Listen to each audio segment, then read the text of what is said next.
I need you to listen to everything I'm saying because what I'm revealing still sends.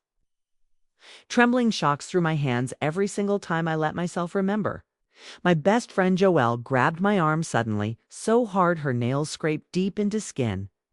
Her voice slipped out as this broken whisper. Sadie, that isn't your reflection at all. Sadie. I laughed without thinking because I assumed she teased me the way always. We'd been drinking wine while unpacking moving boxes through the long, exhausting day. I figured she wanted to mess with me since I'd just moved into my dead grandmother's creaking, ancient Victorian house. Then I glanced upward directly into the mirror. My reflection was grinning, a huge, unnatural grin pulled impossibly wide across my face, though my actual mouth stayed closed. I wasn't smiling whatsoever. Before we move forward, drop a comment below telling me where you're watching this from. And hit that subscribe button because it grows stranger from this moment onward. My name is Sadie Brennan and I'm 24. I work as a pediatric nurse in Albany, living an ordinary, quiet life. I pay my taxes, call my friends faithfully on every single birthday. I don't believe in ghosts or demons or anything remotely like that. At least I didn't believe any of it until that October weekend when I moved inside my grandmother's old house and discovered the mirror upstairs in that hallway held something patiently waiting there for me always.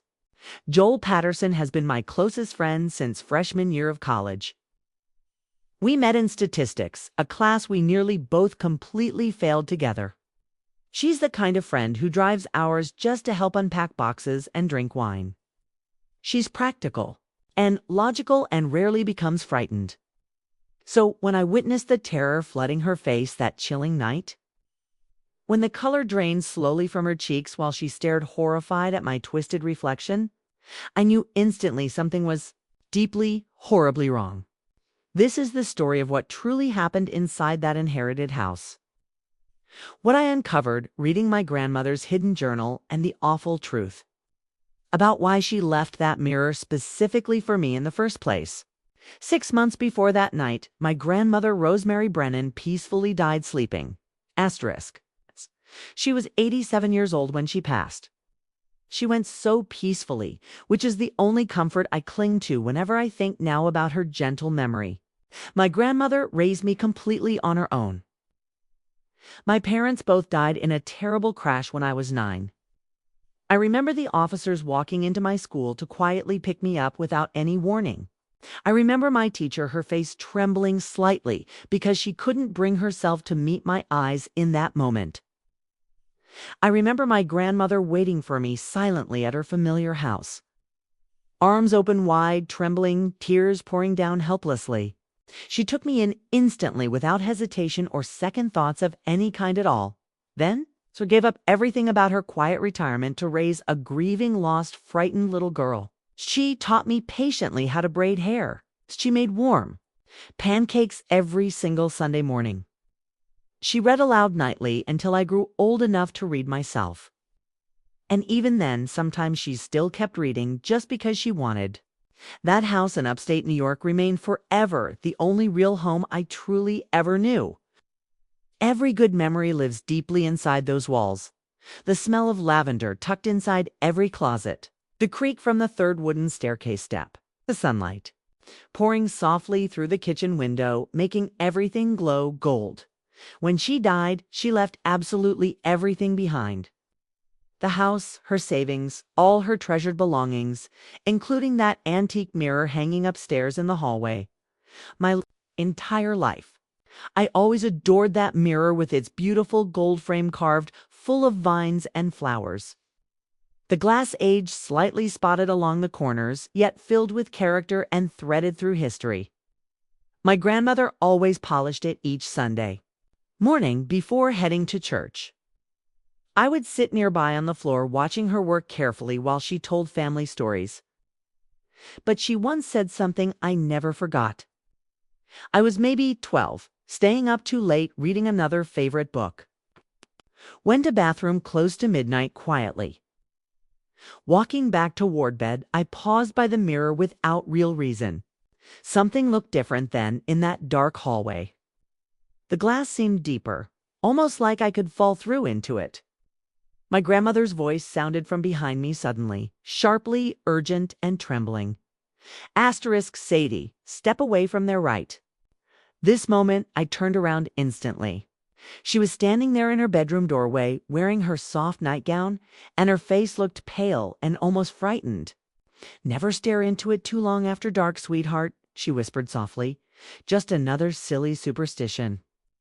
Come now, let's get you tucked safely in bed for the night." She never explained why or what she meant, and I never asked. Kids accept odd things from the adults they trust and deeply love. I simply added it to that growing list of weird grandmother rules. Like never placing shoes on the dining table or always tossing salt over your shoulder whenever you happen to spill. I wish I'd asked. I wish I'd pushed her further for explanation. Maybe things would have changed. After she passed away, I lived in my small apartment in Albany for 6 long months trying to figure out what to do next with her beloved house. Selling it felt wrong, like I'd be erasing her, erasing every memory, erasing the only place I'd ever felt safe. So eventually I decided to move into it. I quit my job at the Albany Hospital and found a position in a smaller clinic not too far away. I packed my apartment, called Joelle, and asked if she wanted to spend the weekend helping me unpack everything inside. Road trip to a creepy old Victorian house. She said I'll bring the wine without hesitation. That was Joelle always, forever ready for adventure, always making everything feel lighter than it really was in my mind. She arrived that Friday afternoon, smiling and energetic. The October leaves were turning bright reds and deep shimmering. Gold everywhere, and the house looked warm, welcoming, beautiful, calm. Nothing appeared remotely wrong or strange or dangerous. It was just my grandmother's house, now mine. We spent all Saturday unpacking every single box. We laughed loudly together. We shared old stories. We found dusty albums and spent an hour studying pictures of me as a kid missing teeth and terrible haircuts. Joelle teased me gently about my middle school fashion choices I regretted deeply. I threatened to show her college boyfriend those awkward freshman year photos again. It was a wonderful day, a healing day. I finally felt like I was moving forward, like I could honor my grandmother's memory by filling this house with warm, bright life again. By evening, we were tired down to bones. The sun was sinking, casting long orange beams through the quiet windows. We had finished unpacking the last dusty box in my grandmother's bedroom and decided to rest. "Wine time," Joelle announced. "We've absolutely earned it." We grabbed our glasses and walked together into the upstairs hallway slowly. That's where the mirror hung right between my childhood room and bathroom. We stood there breathing, talking about ordering pizza for an easy dinner. And then Joelle suddenly stopped speaking mid-sentence completely. Her entire body froze. Her eyes locked hard onto something behind me. The color faded instantly from her face entirely, and I thought she might collapse right there. "Joelle, what's wrong now?" She didn't answer anything. She only reached out and grabbed my arm with a shaking hand. Her grip was tight, so tight. Her nails dug painfully into skin. I still carry those small crescent-shaped scars today. "Sadie," her voice whispered, barely sounding like herself. "That is not your reflection staring back now." I turned toward the mirror slowly, and then that's exactly when I finally saw it myself. My reflection was smiling. This huge, stretched, wrong smile, like someone had grabbed my face and pulled the corners far too wide, unnaturally apart. But I wasn't smiling. My actual face stayed frozen in utter confusion. I blinked once quickly. My reflection blinked late, a half-second behind. I told myself firmly that I imagined it. That's what you do when something absolutely impossible happens directly in front of your own eyes. Your brain denies everything, creates logical explanations immediately, burying truth underneath piles of maybe and probably and tired wishful thinking. Maybe the wine was stronger than I expected. Maybe the aged glass warped my reflections strangely somehow. Maybe I was exhausted from unpacking the entire day and my eyes were simply playing tricks. Joelle wasn't believing any of those excuses at all in that moment. She stood in the hallway with her arms wrapped tightly around herself, refusing to look away from that covered mirror. Her hands shook violently. So badly she needed to set her wine glass onto the floor before she accidentally dropped the thing, completely shattering. "Sadie, we need to leave right now, immediately," she whispered through trembling. "Tonight, let's get a hotel and figure everything out calmly in morning." I should have listened. Looking back, that exact moment was when I could have walked away safely, driven toward the nearest town, called anyone for help, done anything different from what I actually chose to do then, which was convince my terrified best friend that we were being ridiculous. "It's just an old mirror," I calmly said. "The glass? It's probably warped and we've been drinking. Honestly, that's all. Let's simply cover it and go straight to sleep, because morning will make everything feel normal." Joelle looked at me like I'd lost all sense inside my mind. But she also understood how deeply this house mattered to me personally, how much my grandmother still meant to me. She didn't want to ruin my first weekend in my new home over something that maybe truly meant nothing whatsoever. So we compromised together. We found a white bedsheet hidden inside the old linen closet and draped it entirely over the frightening mirror. Joelle insisted she sleep downstairs on the couch. And honestly, I didn't argue with her either. I didn't want to be left alone upstairs. We pushed the couch and the armchair together, making a little nest of blankets and pillows. We turned on every single lamp in the living room, refusing total darkness. We told ourselves eventually that we were being silly, but neither of us turned lights off. I finally fell asleep around midnight that night. The last thing I remember was Joelle's breathing evening out beside me and the quiet sound of the old house settling in cold October night air around us. The next thing I remember is Joelle screaming. I opened my eyes and I wasn't lying on the couch anymore. I was somehow standing in the upstairs hallway, directly in front of the mirror once again. The bed sheet lay crumpled beside my feet. My hand was pressed flat against the icy surface of that glass. I had no memory of walking upstairs there. No memory of pulling the sheet down myself. No memory whatsoever between falling asleep on couch and waking with my palm against that mirror. Joelle stood at bottom of the staircase, staring, her face twisted horribly in complete trembling horror.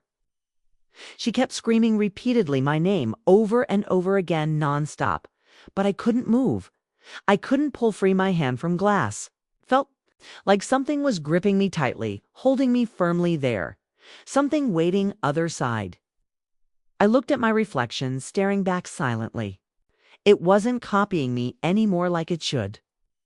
It simply stood, watching, its head tilting slightly like a curious animal. And then very slowly, deliberately again, it raised its hand and calmly waved back directly in my direction. I didn't move mine. I physically couldn't move my trapped, frozen hand, yet my reflection waved like we were friends. I finally screamed loudly. The sound shattered whatever spell had been binding me there, completely still. I stumbled backwards. Instantly, so fast, I slammed against the opposite wall. Joelle rushed up quickly, grabbing me and pulling me toward the staircase, her fingernails digging deeply into both my shoulders. We didn't sleep afterward for the entire night. We sat in kitchen with every single light burning bright around us, drinking coffee silently together, trying to understand everything that had just happened. Joelle wanted to leave. She begged me repeatedly to pack a bag and get out immediately of that haunted house. But something held me, some stubborn aching, part refusing to believe that my grandmother's house could ever be dangerous somehow, refusing to believe she would knowingly leave me something capable of hurting me in any way. When the sun rose, I made a decision. I would search everything from attic downwards completely. If something strange happened, there had to be an explanation, hidden somewhere. My grandmother kept everything, every letter, every photograph, every document she owned. If there was secret tied to that mirror, I was going to find the truth buried inside. Joelle refused to let me enter attic alone, so we climbed together. The attic was dusty, cramped, and overcrowded entirely with boxes and furniture covered in white sheets. It smelled like mothballs and years long forgotten. We searched for nearly an hour before Joelle found it shoved back behind a broken chair, a wooden box small with an old brass lock, rusted and brittle. The lock broke easily when I struck it hard once with hammer. Inside, I discovered a stack of yellowed photographs, a newspaper clipping dated from 1952, and a leather journal filled with grandmother's handwriting covering every single page. The photograph showed a young woman appearing almost exactly identical to me. Same dark flowing hair, same deep brown eyes, same familiar face shape. On the backside, someone had written a name in thin faded pencil, Vivian Brennan, 1950. I had never heard that name before. My grandmother never mentioned ever having a sister. The newspaper clipping was short, only several paragraphs about a young woman named Yvonne Brennan, who died suddenly in her family home at age 23 from unexpected heart failure, according to the stated official report. There was no funeral, announcement anywhere recorded afterwards, no follow-up printed story. Just a brief notice stating simply she was gone forever from life. But it was grandmother's journal that completely destroyed everything I thought I knew about my family. Everything I believed about the woman who raised me entirely as hers. Asterisk. My grandmother's handwriting was tiny and careful like elegant script they once taught in schools during those strict older decades. The journal was dated 1952, the very same year that Vivian supposedly had died. I sat on the attic floor with Joelle beside me and read everything slowly while my trembling hands struggled to even hold pages. Rosemary wrote about her sister with tenderness and admiration initially. Vivian was the radiant one, the gifted one, the unforgettable girl everyone in town whispered about with awe. She was 2 years older than Rosemary and recently became engaged to a handsome young man from an old, wealthy, respected family. Their shared future looked impossibly bright, steady, and promising always. But then Vivian shifted slowly. Her behavior twisted into something strange and unsettling for everyone. It started with the mirror. Vivian grew attached to it, obsessed. Enough to stand staring for endless hours, whispering softly to her reflection like somebody separate lived inside the glass. She insisted she could see another version of herself watching, a better mirrored counterpart understanding her in ways nobody could. Rosemary believed her sister suffered a slow, nervous mental collapse. She begged their parents repeatedly to please call a doctor. But people in 1952 did not discuss such things like we cautiously do now. They told Rosemary to stop worrying and avoid being dramatic. One night, everything changed horribly. Rosemary woke up to screaming echoing through the upstairs hallway. She rushed out and discovered Vivian collapsed before the mirror. Her body was frighteningly still. Her eyes were open wide, yet completely hollow and vacant. And according to my grandmother's journal, Vivian's reflection continued moving, still smiling, still waving sweetly, even though Vivian lay dead and breathless upon the floor. Their parents located a doctor willing to quietly write heart failure on the official certificate. They buried Vivian without noise and never spoke the truth. Everyone was calmly informed then that she had died peacefully while sleeping sometime. That evening, the mirror remained in place because their mother refused removal. She said it belonged deeply to 4 generations of ancestors, and throwing it away deliberately would disrespect their family history. But that wasn't the worst. The darkest part appeared later within later journal entries written years after Vivian had died. Pages where Rosemary's handwriting changed, becoming shaky and horribly desperate. Pages containing the confession describing exactly what she had done. Rosemary was merely 20 when she fell deathly ill suddenly. Some wasting sickness, the doctors could never explain her name. She was dying extremely slowly and painfully while everyone watched helplessly. One lonely night, she stood before the mirror begging quietly for anything that could save her life, which was draining. She said she would give anything required simply to live. Something answered her from inside, something waiting within the mirror. It told her it would save her life completely, but needed a serious promise exchanged. It required someone else instead, someone sharing the bloodline lineage, someone resembling Vivian very closely. Rosemary, terrified and exhausted, agreed. She accepted the mirror's deal, and her illness vanished rapidly within barely more than days. She lived but spent 50 years drowning in relentless regret. The journal overflowed with attempts to undo the ancient bargain. Filled with desperate prayers, written, rituals tried, visits to priests, psychics, healers, everyone she encountered, hoping someone could break everything. Nothing worked at all eventually. The entity inside the mirror remained steady, patient, unhurried always. It told her it would wait as long necessary again. It had waited for centuries before and could easily wait a little longer for someone it decided was finally right. I was considered the right person entirely without my knowledge. I looked almost like Vivian, matching her features and presence. I was the same age Vivian had been when dying. And my grandmother had raised me in this house intentionally, near this mirror, constantly preparing me for something unimaginable approaching silently. I dropped the journal, trembling, suddenly couldn't breathe clearly. Joelle was speaking something urgently, but her voice sounded distant, like echoing through heavy water.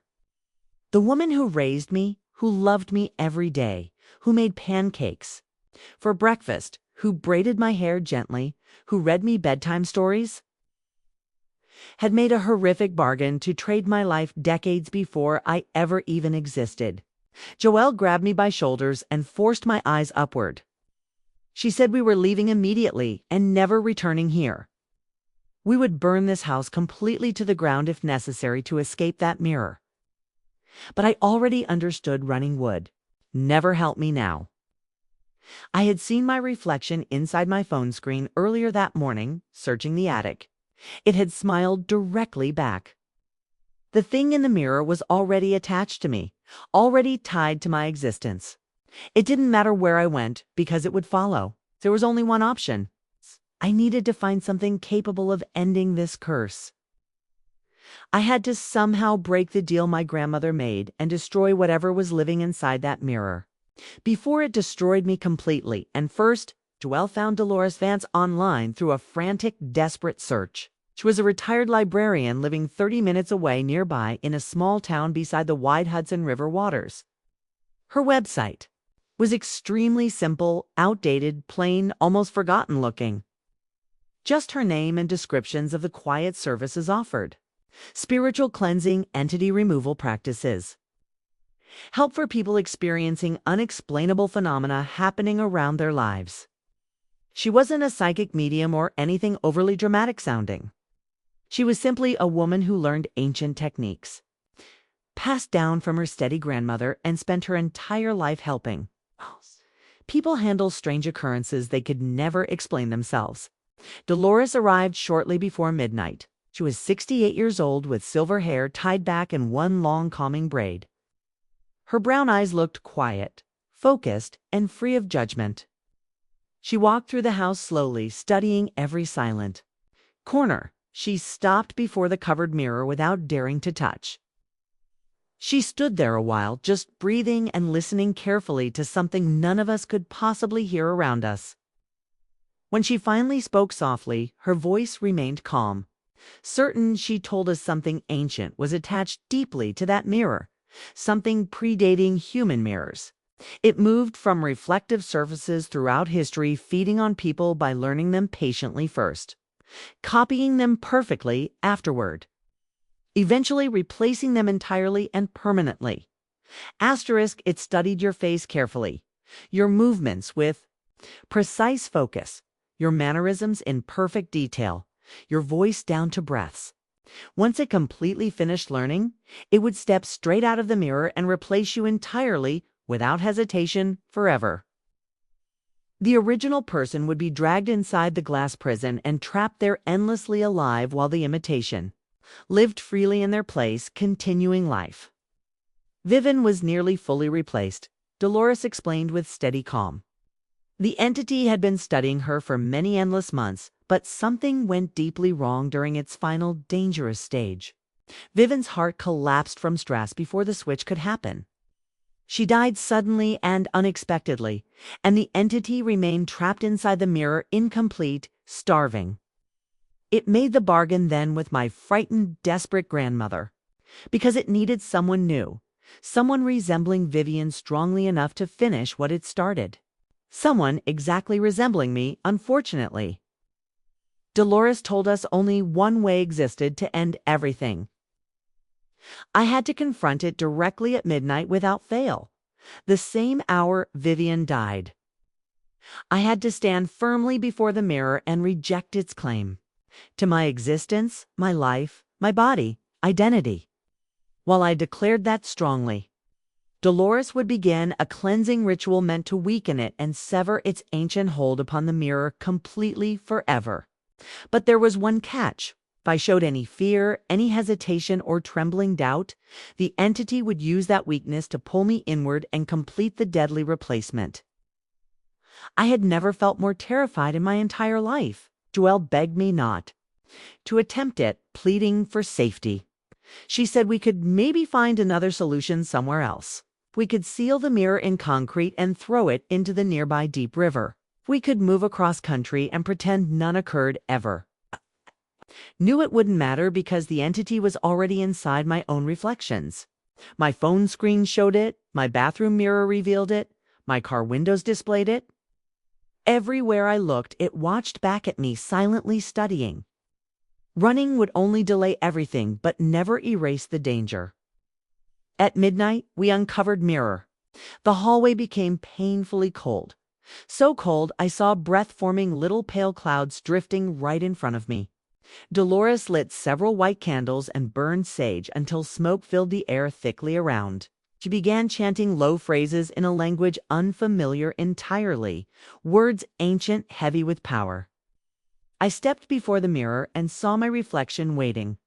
But it wasn't copying me any longer, like reflections should. It stood completely motionless, staring at me through my eyes, its head tilted slightly sideways, like a predator observing prey. The smile across its face looked wrong, stretched unnaturally wide, revealing far too many teeth. I opened my mouth, trembling, ready to speak my rejection. But before anything came out, my reflection suddenly spoke first. It used my familiar voice, but hollow, empty, and distant. Like someone speaking from deep within the bottom of wells. Asterisk, it said. Your grandmother promised me someone long ago waiting. It said she kept delaying me endlessly through many years. It said I looked exactly like Vivian in the eyes, and it had been dreaming of my face for decades. Something inside me cracked instantly when I heard those words. All the grief I carried since the moment she died. All the love still lingering despite everything I had learned. All of it twisted sharply into something fierce and angry. Something new, burning with power. I stepped closer to mirror and spoke clearly, without trembling, my voice steady, without shaking. Said, I reject this bargain completely, forever, and utterly. I said, I reject your claim to my entire life. Said my grandmother acted from fear and desperation then, but I was not afraid. I told it this body, this identity and existence belonged to me entirely, forever, alone, and nothing could ever take that away from me now. The reflection instantly stopped smiling. Its face twisted into something ugly, warped, hateful, grotesque, unnatural, something no longer remotely human. The glass began trembling violently. The candles flickered like frantic torches fighting invisible cold wind.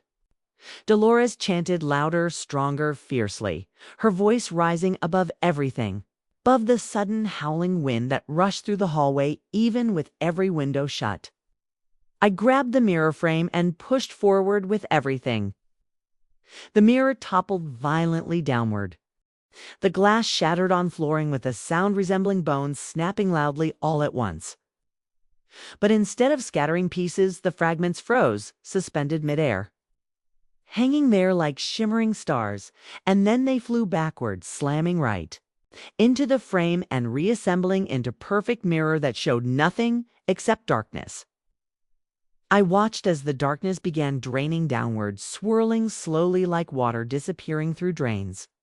Gradually, carefully, the glass cleared, and when I looked inside, I saw only my reflection, moving when I moved naturally, blinking when I blinked normally. Nothing more than reflections should be. It was completely, absolutely over. For a long, silent time, none of us dared move. We stood frozen in hallway, staring carefully at that mirror, waiting for anything else happening. The candles were burned down into small, barely glowing stubs. Sage smoke had faded completely into invisible nothingness. The terrible, heavy, cold presence that filled the entire house was gone, replaced only by the normal October nighttime chill. Dolores finally spoke softly.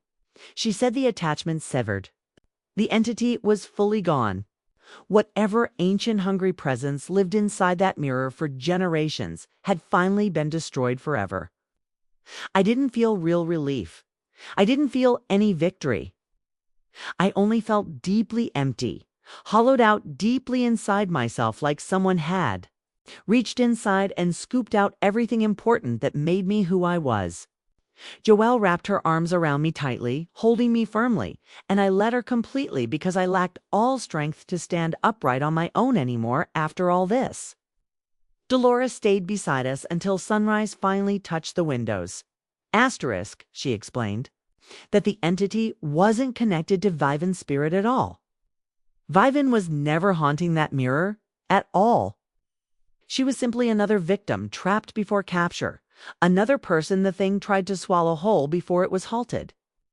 My grandmother had believed she was preserving Vivan's memory by guarding the mirror through all years, but really she was feeding that creature slowly, keeping its hunger steady, keeping its patience sharpened while it silently waited and waited endlessly for me to finally arrive. After Dolores left, I sat quietly inside the kitchen with Joelle, beside me trying to digest everything I had learned. The woman who raised me, the woman I loved more deeply than anyone else anywhere alive, had traded my existence for her own survival before I was born. She made a bargain with something purely malicious because she feared dying. And then she spent 50 long years carefully raising me like something gentle and helpless, destined for a planned sacrifice. But the longer I thought about her choices, the more clearly I realized things weren't simple. Nothing in life is.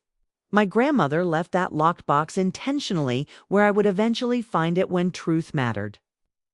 She wrote everything painstakingly inside her old journal, every detail, every clue, every piece of knowledge I needed to understand what was happening around me and how I could possibly stop it. She could have burned every document she documented. She could have let me walk into danger blind and completely unready. But she chose otherwise. She left me warning, she left me weapon. Maybe it was simply her way of trying to save me after all her lifelong guilt. Maybe it was the only sincere apology she understood how to give. I will never know with certainty what thoughts lived quietly inside her heart when she acted. I will never be able to ask her why she made choices she made or whether she regretted them later. All I have now are her faded words on those yellowed pages and memories of the woman who braided hair, made fluffy, warm pancakes, and told me daily that she loved me every single morning growing. I have to believe that love was genuine. I have to believe people can hold darkness inside them yet still be capable of loving. Because if I don't believe that simple truth, then everything good surrounding my life becomes false. And I refuse letting that possibility become real. I kept the house. It felt completely wrong to leave after everything. This place remains mine. It still contains every good memory I cherish. The evil once living here is gone now, And what remains simply is wood and stone and quiet echoes from the people who lived here long before me.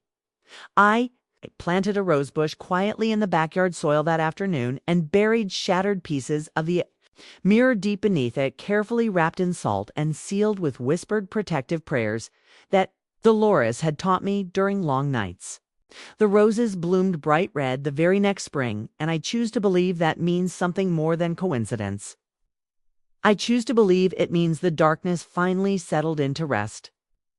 Joelle still comes to visit me every week, though. She always refuses to stay overnight here. She says she supports my healing journey fully, but draws her boundary at sleeping inside a house where she once watched my reflection wave directly at me, smiling. I don't ever blame her for that choice. Some experiences leave marks that never truly fade.